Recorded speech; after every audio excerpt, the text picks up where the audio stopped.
Alam niyo ba mga sangkay na mayroon pong delikado na ngayong nangyayari sa ating bansa?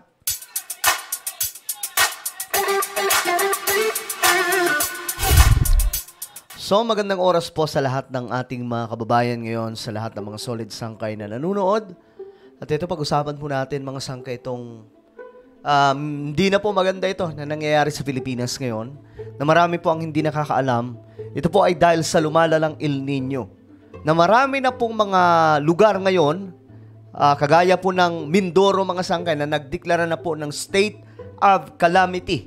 Dahil nga po sa tumitinding ragasa nitong El Nino, and I'm sure naramdam po natin lahat mga sangkay yung init ng panahon. At may mga forest ngayon mga sangkay na tuloy-tuloy pa rin po ang pagkasunog ng kusa dahil nga po sa init ng panahon. Ito po ay ating pag-uusapan ngayon, but before we start mga sangkay, pakisubscribe po muna yung ating YouTube channel. Okay, sa baba ng video na to makikita nyo po mga sangkay yung subscribe button. Pindutin nyo lamang po yan, tapos i-click nyo yung bell at i-click nyo po yung all. At sa mga nanonood po sa Facebook, huwag nyo pong kailimutan na i-follow ang ating Facebook page. At eto mga sangkay, madali lamang to, gawin nyo to ng sabay-sabay. Habang kayo ay nanonood sa Facebook, may makikita po kayong tatlong tuldok bandang itaas ng video na to. Gawin nyo po ito ng aktwal, pindutin nyo po yan mga sangkay, tapos may lalabas na show more. Okay, yung show more na yan or yung plus, pindutin nyo po. Okay, ganun lamang kasimple. So, eto nga mga sangkay yung balita ngayon tungkol po dito sa nararanasan ng ating bansa. Actually, din lang naman po Pilipinas, kundi buong mundo ngayon. Itong El Nino na lumalala. Yan mga sangkay, doon po ito sa San Miguel, Bulacan. Pero maliban dyan, marami po, isa lamang po ito sa mga halimbawa ngayon. At kagaya na lamang po nitong Oriental Mindoro, na ang pagkakalam po natin, nag-declare na po ng state of calamity. Ngayon, tingnan po natin itong San Miguel, Bulacan. Halos tuyot na ang lahat ng mga palayan sa Barangay Sakdalan, San Miguel, Bulacan. Kaya ang magsasakang si Fernando nangangamba kung paano itatawid ang pangangailangan ng kanyang pamilya. Kawawa no? Ang una talagang apektado dito mga sangkay, yung mga sakahan. Siyempre, yung mga dapat i-harvest pa nila, pero dahil nga po sa sobrang init ng panahon, wala na po silang maka-harvest. Wala pong makakain, wala pong anihin. Talaga pong medyo mabigat yung laban ng magsasaka ngayon. Kita nyo mga sangkay, yung mismong lupa na yan na nag-crack na po dahil sa sobrang init ng panahon. Ano pa lang, February, makapaglalagay pa kami by June. Ani kami by October na siguro. Paliwanag ng Municipal Agriculture Office, maagang natuyo ang pinagkukuhanan ng patubig. Problema na po sa patubig mga sangkay dahil nga po sa sobrang init ng panahon, may drought, mayroon pong pagkatuyo ng mga ilog mga sangkay, pagkatuyo ng mga irigasyon. Nasa reproductive stage ang mga palay. Ibig sabihin, malapit na sanang mamunga. Agoy, yun ang masaklap mga sangkay. Kaya ito ang panahon na kailangan sana ng maraming tubig. Alam niyo mga sangkay, kapag nawala po ito mga inaani ng mga magsasaka, mga kababayan po natin, hindi lang sa Pilipinas, kundi sa buong mundo. Alam niyo ba mga sangkay na mas lalo pong lalala ang sitwasyon? Gutom po ang mangyayari dyan. Ngayon nga lang mga sangkay, ang isa sa problema ng buong mundo ay ang inflation na lalo pong lumalala. Canada, kahit po sa Japan, nakakaranas po sila doon ng ganon. Dito pa sa Pilipinas, mga sangkay, na yung bansa natin, hindi naman po tayo mayaman, di ba? Pero kahit ang mga deep well na ginamit ng mga magsasaka, hindi masyadong nakatulong. Di ba? Dahil nga po sa El Nino, epekto na din ng El Nino, wala na pong halos dumaloy din po dun sa mga irrigation po natin. Totally na-drought na po talaga siya, naglalapnos na yung mga palay, talagang parang namumula na totally damaged na po. So, bigla na lamang po, ayan po, tingnan yung mga sangkay, mga palay. Dapat daw, i-harvest na yan, pero ang tingin ko dito, bumunga lang ng kaunti, mga sangkay, mga bata pa po yung mga buton niya, yung mga palay, then natuyo na po. Yan na po ang nangyari mga sangkay.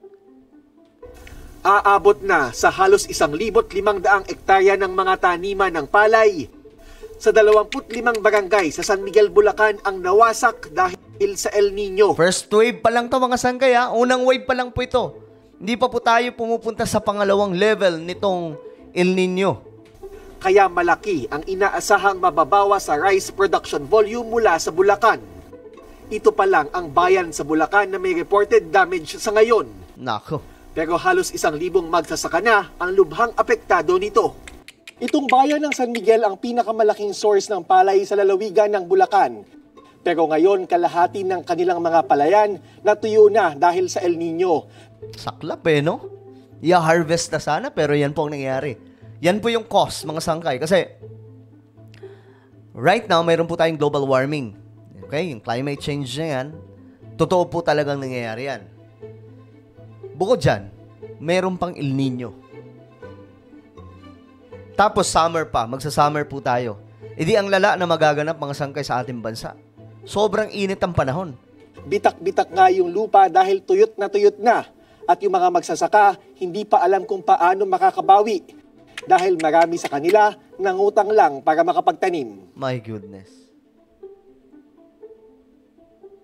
Yan ang problema mga sangkay. Ako bilang isang anak ng magsasaka, naiintindihan po natin itong ganitong klaseng sitwasyon nila mga sangkay. At para po sa inyong kaalaman, akala po natin sila lang ang mahihirapan. Damay po tayo dyan. Pag walang supply ng pagkain, magmamahal po ang presyo ng mga bilihin. Mangangaray na naman po tayong lahat. Kaya wag na wag po natin sisisihin ang gobyerno mga sangkay. Ang problemang ito, problema po ng ating panahon na hindi kontrolado ng Philippine government. Yung El Nino, hindi naman yan sa gobyerno. Ngayon mga sangkay, kukulangin na naman ng stock ng bigas. Panigurado dahil po dito. So malamang, tataas na naman po ang presyo ng mga bigas na yan. Ng tagtuyot. Ayan na nga. 4 regions in the Philippines na nakakaranas po ng matinding drought, matinding pagtama nitong hagupit ng El Nino. Ang level ng lahat ng mga binabantayang dam. Naku po. Pero kakayanin pa naman ng mga ito ang demand sa tubig. Until when kakayanin ng mga dam na ito ang supply ng tubig? Pambihira mga sangkay. Isa pang epekto ng ESA. Parang blessing patuloy ngayon ang bagyo kung magkakaroon man, no? Kasi nagpapala, El Nino kasi. Kung may mabumang bagyo, malakas po yan, mga sangkay, sa gitna ng El Nino. Yan po yung problema din. Mas mababa kumpara sa average ng 20 bagyong pumapasok sa Pilipinas taon-taon. Jervis Man. Okay. Ngayon, ito pa, mga sangkay, no? Mga forest sa Pilipinas nasusunog. Ito, tingnan po natin. Mga bumbero sa forest fire sa iba-ibang bayan ng Benguet. Sa Itogon, sumiklab ang apoy sa kabundukang sakop ng Sitio Bonecao at Sitio Dupa ng Barangay Luwakan at sa Sitio Bidungaan ng Barangay Tinongdan noong Sabado. Tinatayang 40 hektarya ang apektado ng forest fire sa nasabing bayan. Diba? Hindi lang sa ibang bansa nangyayari yan. Pati na po sa Pilipinas nangyayari itong mga pagkasunog ng kagubatan. Mahigit 100 hektarya ng forest fire naman o forest area naman ang nasunog na sa Kabayan.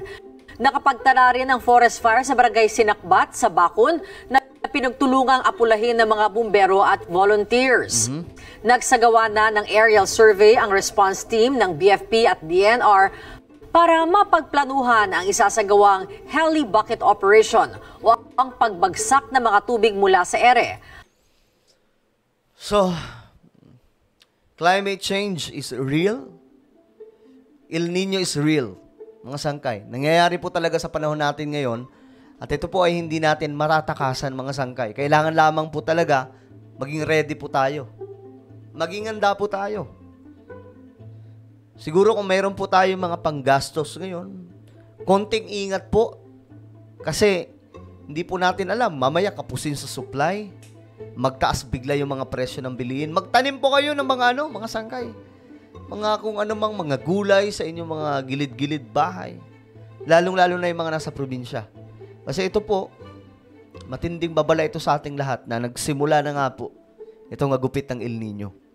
Well, ano pong inyong komento mga sangkay? Comment po sa ibaba. Mayroon po akong YouTube channel, Sangkay Revelation. Hanapin nyo na lamang po ito sa YouTube. Then click the subscribe, click the bell, and click all.